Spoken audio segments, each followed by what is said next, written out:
Welcome to the 1860 Club. We've got Matty Hyde and Mickey Hayes. Thanks for joining us, lads. No worries, mate. Thank you. You guys shared a flag in the twos. Just walk me through that game. You start first, Matty.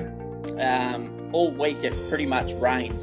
For about 3 or 4 days, it rained all week, and we didn't think we were actually going to get a start. So to actually play any kind of cricket was a positive. We got put in. I can't remember exactly what we made, but I think it was maybe 75, 76. Hazy, something like that, wasn't it? 84. Was it 84? Okay, that's a lot actually. Because I'll tell you what, it wasn't an easy deck to bat on. I think I batted 10 or 11. I was only out there for about maybe 2 or 3 balls. I didn't trouble the scorers. And then I think we might have had maybe 15 or 20 overs to bowl. Who was it against? It was against Kew. It was against Kew, and it was at Kew. So I was at their home ground. And I think overnight they were 3 for 50. So wow. It was the deck was soft. It wasn't a very good night. What they need, 30 runs with 7 wickets in hand. It's not looking too good. And then I'll let Michael take over for what happened on the Sunday if he likes. Yeah, look, from my memory, well, the whole thing was the 1s, 2s and 3s all played Kew in the grand final. Oh, wow. Our 4th 11 played Sunshine, so all 4 teams made the grand final. That's right, yep. So it wasn't just a matter of the 2s making the grand final, so the 1s, 2s and 3s. The week prior to that, we played Brighton, and that got washed out.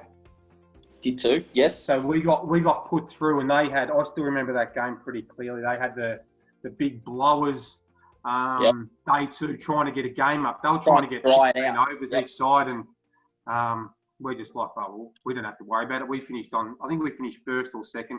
We didn't really worry too much. It was their home ground. They've gone to Mitre 10 and got all these heaters and tried to get a game up, but we went through. And obviously, Matty said the rain that week was terrible. It was crazy, and we just thought we weren't going to play. So I can't remember if Dio won the toss or not. I can't actually remember. Ooh, good question, that. Actually, I'm not too sure. He could have actually won the toss. He probably did. He probably told us he didn't, but he probably did. I still remember actually going out that night on the Saturday night. That's not like you. I still I had the pass out stick, the stamp on my hand from the laundry. Hang on, the night in between a final. Yeah, the grand final. So that's what happened back then, though. Okay. I just turned 18. Wow. A couple of weeks prior to that. My memory was D.O. gave a speech and he just rocked up. He had this swagger about him. It's a beautiful day. No, what's the problem? We just need 7 wickets and we win. And then on comes Jason Fairbrother, started from one end, and Shane Baker bowled from the other end. He was bowling to the left-hander, Hickey, it was, and he just couldn't get off try. And Jason down the other end, he was turning the ball miles, and it was bouncing, and it was just unplayable. So what sort of happened, Al? Sorry, I'll just cut in, Michael. The deck was really soft, and the first day when they bowled, they just used their quicks and mediums because, just hitting the seam. And we sort of done the same thing that night.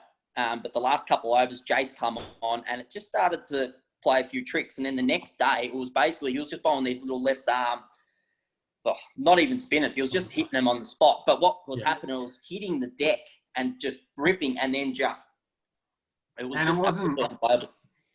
I think we got Hickey out.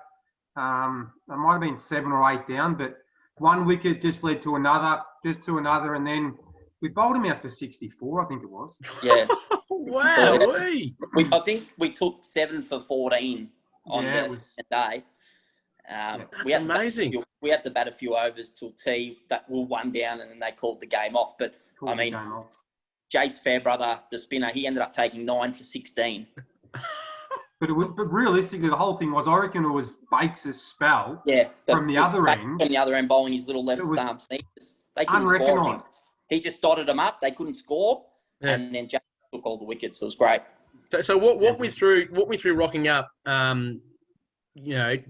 50 runs down already, 30 runs to go, and you start taking wickets. Like, at what point were you thinking, hang on, this is something special is about to happen? Well, I think at 3 for 50, you're not in the best position.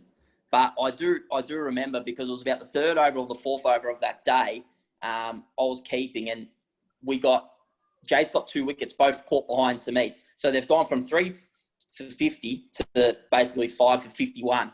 Oh, so wow, he got 2 wickets in the one over, both caught by me. Yeah, so I went from like 3 for 51 to 5 for 51. All of a sudden, that's when the belief, and the pressure just went back on them. And we won quite easily in the end. If you want to put it like phenomenal. that. What an amazing game. That year you had 4 teams playing finals. It must have been a pretty good place to be, Preston, at that time. You don't Fantastic. you don't come across that very often. I remember the semi-final and grand final week at training. There's no better feeling when everyone who's played is down there. You've got 50 blokes at training. I think we used to have a nets. We used to run the nets back then, Hazy. I'm sure we had someone who used to take your name when you got there. Jones, that's right. Yep. You used to go there and give your name. And I'll tell you what, if you turned up on time, you're still, 20 down the list. There was that many people there already. Wow. We're getting 20, 25 people to training sometimes is hard. But, there was always good numbers at training back then. But I suppose everybody was pushing for their spot, weren't they? When you're doing well and you're successful, clubs are very fun to be around, that's for sure. What was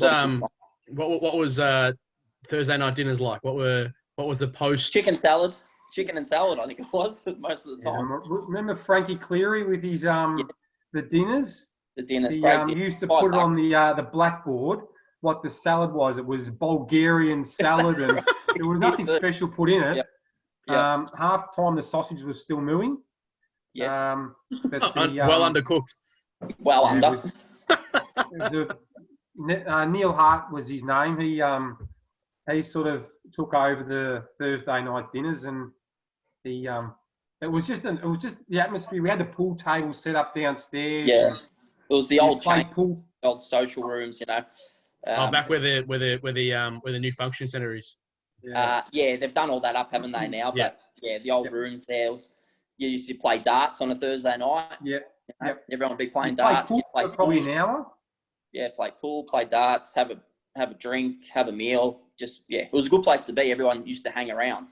It wasn't just grab your bag and see you later. It was, everybody wanted to stay and hang around. It was good fun. And the thing I remember about Matty was he always used to prepare the Saturday night where we were going on the Thursday night. We always used to work out, right, we're going to either Twist or we might go to Spy Lounge. So might go to...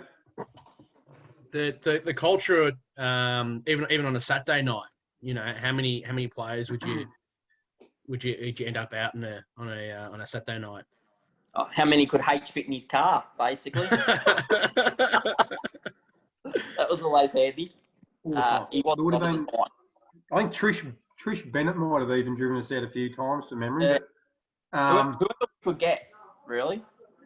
There'd be at least 10 players who'd go out every Saturday night. Wow. Yep. Wow. Every Saturday night. Every Saturday night. I just remember always going to Pug, go home Maloney's. Yep.